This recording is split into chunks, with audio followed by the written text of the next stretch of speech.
বাড়ি ছেড়েছেন লাঞ্ছিত বীর মুক্তিযোদ্ধা আব্দুল কানু। আল্লামা ইমাম হায়াত চট্টগ্রামে সাংবাদিক সম্মেলনে বললেন, চলমান রাজনৈতিক সংকটের সমাধান একমাত্র মানবতার রাজনীতি। ছাত্র জনতার উপর গুলি, সাবেক কাউন্সিলর টিনুর সহযোগী গ্রেফতার। খাগড়াছড়িতে 15 অবৈধ ইটভাটা বন্ধ ও জরিমানা।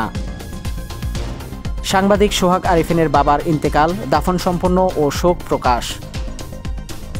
পূর্ব বাংলা পত্রিকার শিরোনাম শুনলেন, এখন বিস্তারিত। কুমিল্লার 14 গ্রামে গলায় জুতার মালা দিয়ে আব্দুল হাই ভূঁইয়া কানু নামে এক বীর মুক্তিযোদ্ধাকে হেনস্থা করা হয়েছে। এ ঘটনার পর তিনি প্রাণ ভয়ে এলাকা ছেড়ে অজ্ঞাত স্থানে আশ্রয় নিয়েছেন। পুলিশ জানায়, নিরাপত্তার স্বার্থে ওই মুক্তিযোদ্ধার অবস্থান গোপন রাখা হচ্ছে। এদিকে ঘটনার পর ওই মুক্তিযোদ্ধা কোথায় আছেন তাও নিশ্চিত হওয়া যাচ্ছে না।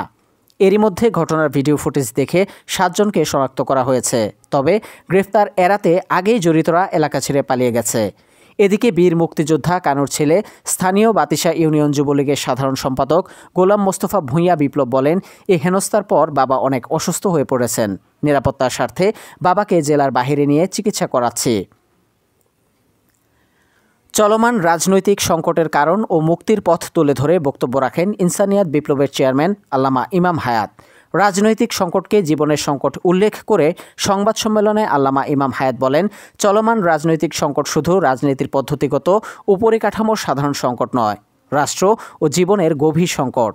তিনি বলেন, চলমান রাজনৈতিক সংকট রাষ্ট্র ও জনজীবনের সকল ক্ষেত্রে মারাত্মক ধ্বংসাত্মক সংকটে পরিণত হয়েছে। সংবাদ সম্মেলনে উপস্থিত ছিলেন ইনসানিয়াত বিপ্লবের মহাসচিব শেখ রায়হান রাহবার, কেন্দ্রীয় নেতা আরেফ সারতাজ, ইলিয়াস শাহ, শেখ নইমুদ্দিন, রেজাউল কাউসার, জনাবা সাবিনা সাদাত সাফা এবং চট্টগ্রাম জেলা সভাপতি ইমদাদুল হক সাইফ। চট্টগ্রামে বৈষম্য বিরোধী আন্দোলনে ছাত্র জনতার উপর গুলি করার অভিযোগে মিঠুন চক্রবর্তী নামে একজন ফেনী থেকে গ্রেফতার করেছে পাঁচলাইশ মডেল থানা পুলিশ। সোমবার সিএমপি সূত্রে নিশ্চিত করা হয়েছে, গতকাল দুপুরে ফেনী মডেল থানাধীন সুলতানপুর এলাকা থেকে তাকে গ্রেফতার করা হয়। পুলিশ জানায়, মিঠুন চক্রবর্তী গত 16 জুলাই দুপুরে বৈষম্য বিরোধী ছাত্র জনতার আন্দোলন চলাকালীন পাঁচলাইশ মডেল থানাধীন চিটাগাং শপিং কমপ্লেক্সের সামনের রাস্তার উপর তার অন্যান্য সহযোগীদের নিয়ে ছাত্রদেরকে প্রতিরোধের নামে নাশকতার উদ্দেশ্যে বেআইনি জনতাবদ্ধে মারাত্মক অস্ত্রশস্ত্রে সজ্জিত হয়ে পথরোধ করে গাড়ি ভাঙচুর ও সাধারণ ছাত্র জনতার উপর হত্যার উদ্দেশ্যে গুলিবর্ষণ শুরু করে। খাগড়াছড়ির বিভিন্ন উপজেলায় অভিযান চালিয়ে 15টি ইটভাটা বন্ধ করেছে প্রশাসন। আজ সোমবার সকালে সদর উপজেলা দীঘিনালা, রামগড় ও পানছড়ি এ অভিযান চালানো হয়। এ সময় অবৈধভাবে পরিচালনা করা 15টি ভাটাকে প্রায় 8.5 লক্ষ টাকা জরিমানা করা হয়।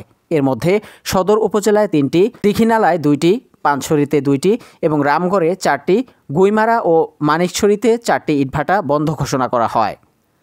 সাংবাদিক সোহাগ আরিফিনের বাবা অবসরপ্রাপ্ত নৌ কর্মকর্তা আতিকুর রহমান ইন্তেকাল করেছেন। মৃত্যুকালে তাঁর বয়স হয়েছিল 86 বছর।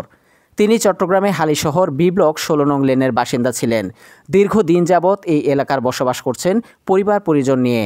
তার জানাজা অনুষ্ঠিত হয় Halisahar B block S club মোড় মাঠে।